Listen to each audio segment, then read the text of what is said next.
Praise the Lord. கிறிஸ்துவுக்குள் மிகவும் பிரியமானவர்களே, உங்கள் அனைவருக்கும் இயேசு கிறிஸ்துவின் இனிய நாமத்தில் என்னுடைய அன்பின் வாழ்த்துக்கள். ஆமென்.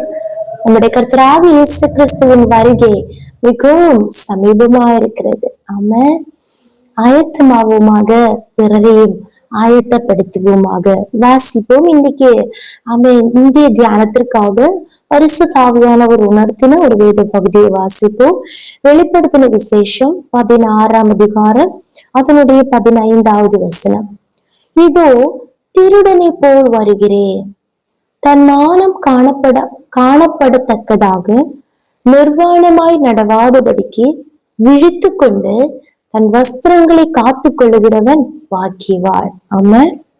Revelation chapter 16 verse 15. Look, I come like a thief.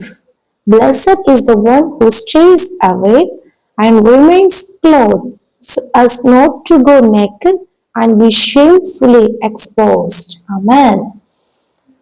பரிசுத்த வேதாகமத்தை நாம் பார்க்கும்போது நிரூபங்கள்லையும் சுவிசேஷங்கள்லையும் அநேக முறை இயேசு கிறிஸ்துவும் அதோடு கூட அவருடைய அப்போஸ்தலர்களும் பல முறை நம்மை ஞாபகப்படுத்தி இருக்கிறாங்க, இயேசு திருடனை போல வருவார் என்று. ஆனால் வெளிப்படுத்தின விசேஷத்துல இங்கே அப்போஸ்தலனாகிய யோவானுக்கு தேவனாகிய கர்த்தர் வெளிப்படுத்துகிறார், இதோ திருடனை போல் வருகிறேன். ஆமென்.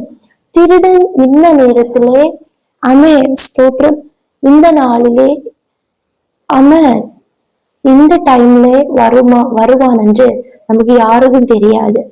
நம்ம நினையாத நாழிகையிலே, நம்ம எதிர்பாராத நேரத்திலே திருடன் நுழைவான். இது போலதான் நம்முடைய கர்த்தராகிய இயேசு கிறிஸ்துவின் ஆமென் வருகையும் அன்எக்ஸ்பெக்டடா இருக்கும். ஹல்லேலூயா. யாருக்குமே எக்ஸ்பெக்ட் பண்ண முடியாத ஒரு சிச்சுவேஷன்ல தான் ஜீசஸ் உடைய செகண்ட் கமிங் இருக்கும். ஆதலால் இந்த நாட்களிலே நம்ம எப்போதும் ஆயத்தமா இருக்க வேண்டும். இந்த வாசிக்கிறோம், தன் மானம் காணப்படத்தக்கதாக நிர்வாணமாய் நடவாதபடிக்கு விழித்து கொண்டு. முதலாவது நாம் செய்ய வேண்டிய காரியம், ஸ்தோத்திரம், அவேக், ஸ்டேஸ் அவேக் அப்படின்னா நம்ம எப்போதும் விழித்து கொண்டிருக்க வேண்டும். ஹல்லேலூயா. எப்போது ஆவிக்கிற வாழ்க்கையில ஒரு விழிப்புணர்வு மிகவும் அவசியமா இருக்கிறது.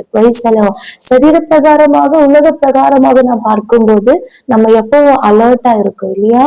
ஏதாவது ஆபத்துகள் வருதா, நோய் நொடிகள் வருதா, ஸ்தோத்திரம் ஸ்தோத்திரம், ஏதாவது பாதிப்புகள் வருதா, எல்லாம் நம்ம அலர்ட்டா விஜிலண்டா இருக்கிறோம். ஆனால் அதே நேரத்துல அதை விட மிக முக்கியமாக நம்முடைய ஆவிக்குரிய வாழ்க்கை எப்படி இருக்கிறது, தேவனோடு கூட உள்ள உறவு எப்படி இருக்கிறது, எக்கால சத்தம் என்னுடைய செவியில கேட்குமா, அவ்வளவு பரிசுத்தம் எனக்கு இருக்கிறதா என்று சொல்லி ஒவ்வொரு நாளும் நாம் நம்மையே சுத்திகரித்து கொண்டு விழித்து கொண்டிருக்கிற ஒரு அனுபவம் நமக்கு வேணும். ஹல்லேலூயா.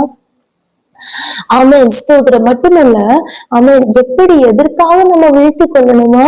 தன் மானம் காணப்படத்தக்கதாக நிர்வாணமாய் நடவாதபடிக்கு. ஹல்லேலூயா. இன்னைக்கு நம்ம எல்லாம் வஸ்திரம் தரித்துட்டு தான் இருக்கிறோம், நிர்வாணமா யாருமே நடக்கிறது இல்லை. ஆனால் நம்முடைய எல்லா கிரியைகளும் அவருக்கு முன்பாக நிர்வாணமா இருக்கிறது. அவருக்கு முன்பாக மறைவான எந்த சிருஷ்டியும் இல்லை.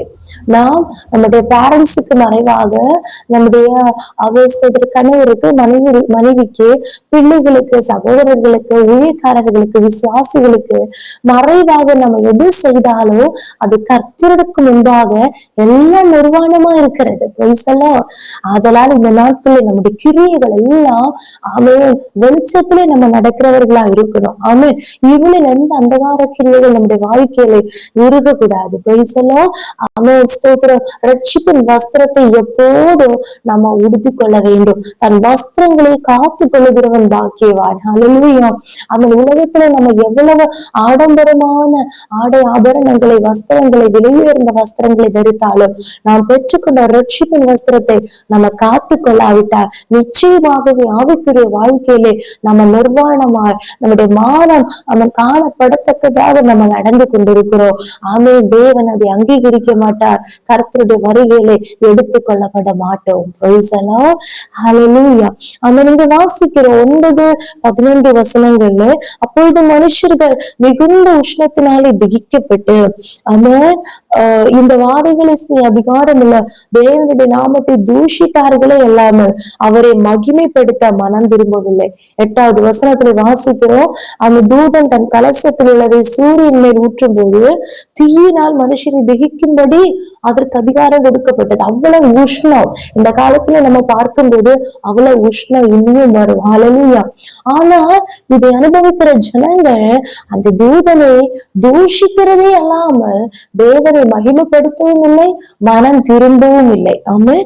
11ஆம் வசனத்துல வாசிக்கிறோம், தங்கள் வருத்தங்களாலும் ஆமென் ஸ்தோத்திரம் தங்கள் புண்களாலும் பரலோகத்தின் தேவனை தூஷித்தார்களே அல்லாமல் தங்கள் கிரியைகளை விட்டு மனம் திரும்பவில்லை.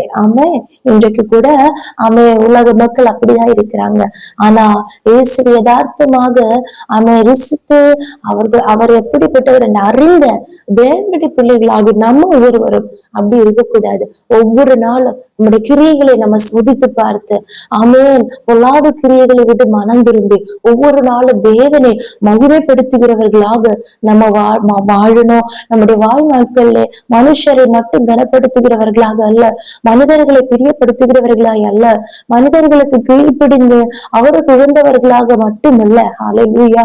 நமக்கு ஜீவன் தந்த, ரட்சிப்பை தந்த, நித்திய ஆக்கணிலிருந்து நித்திய ஜீவனுக்காக நம்மை பிரித்தெடுத்த நம்முடைய கர்த்தராகிய இயேசு கிறிஸ்துவுக்காக நம்ம செயல்படுகிறவர்களாயோ அவருக்கு முன்பாக ஸ்தோத்திரம் ஸ்தோத்திரம் அந்த ரட்சிப்பின் வஸ்திரத்தை காத்து கொண்டு அவன் விழித்திருந்து தேவனுக்காக செயல்படுகிறவர்களாக நம்ம வாழ வேண்டும். முதலாவது அவன் ஒருவரை கூட கர்த்தருடைய ஆவியார் உணர்த்துகிறார், இதோ திருடனை போல வருகிறேன். ஹல்லேலூயா. ஸ்தோத்திரம். நம்ம எங்க இருப்போம், நம்ம எந்த நிலையில இருப்போம், நம்ம எந்த நேரத்துல நம்ம என்ன பண்ணிட்டு இருக்கோம் யாருக்குமே தெரியாது. அதனால் எப்போதும் விழித்து கொண்டு வஸ்திரங்களை காத்து கொண்டு பரிசுத்தமாக வாழ கர்த்தர் நமக்கு கிருபை செய்வார். ஆவியானவர் நமக்கு துணை செய்வார். அதனால் பூரண அர்ப்பணிப்போடு வாழ்நாட்களிலே ஸ்தோத்திர கர்த்தருக்காக நம்ம பயன்படுவோமாக. கர்த்தராகிய இயேசு கிறிஸ்துவின் வருகை மிகவும் சமீபமா இருக்கிறது. அவருடைய வருகையின் அடையாளங்கள் ஆங்காங்கே நடந்து கொண்டே வருகிறது. பயப்படுவோமாக, பரிசுத்தமாக வாழ்வோமாக, விசுவாசத்துல மேலிருப்போமாக, ரட்சிப்பின் வஸ்திரத்தை காத்து கொள்வோமாக, எப்போதும் விழித்து கொண்டிருப்போமாக. இயேசு கிறிஸ்து சீக்கிரமாக மணவாளனாக மணவாட்டியாக சபையை சேர்க்க அவர் சீக்கிரம் வரப்போகிறார். ஜெபிப்போம். இயேசுப்பா ஸ்தோத்திரம். எங்கள் அளவில்லாமல் வழி நடத்துகிறார் எங்கள் அண்ணன் பரலோக பிதாவே, ஆசீர்வதிக்கப்பட்டதான அந்த நாளிலே நேரங்களுக்கு இந்த வார்த்தைக்காக ஸ்தோத்திரம்.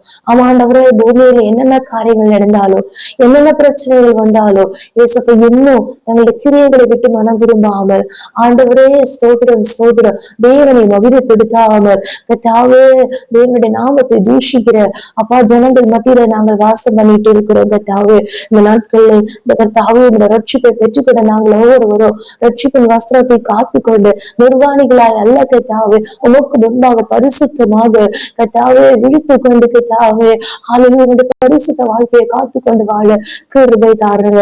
அதிகமாக கர்த்தாவே எல்லா ஜனங்களும் மனம் திரும்பி பரலோக ராஜ்யத்தை கர்த்தாவே சுதந்திரித்துக் கொள்ள நீ கிருபை செய்யும்படியாக ஜெபிக்கிறோம். நீ திருடனை போல வருவீர் என்று சொல்லி இருக்கிற கர்த்தாவே, எந்த நாளிலே எந்த நேரத்திலே எந்த நாளிலே எப்போது நீ வருவீர் எங்களுக்கு தெரியாது கர்த்தாவே.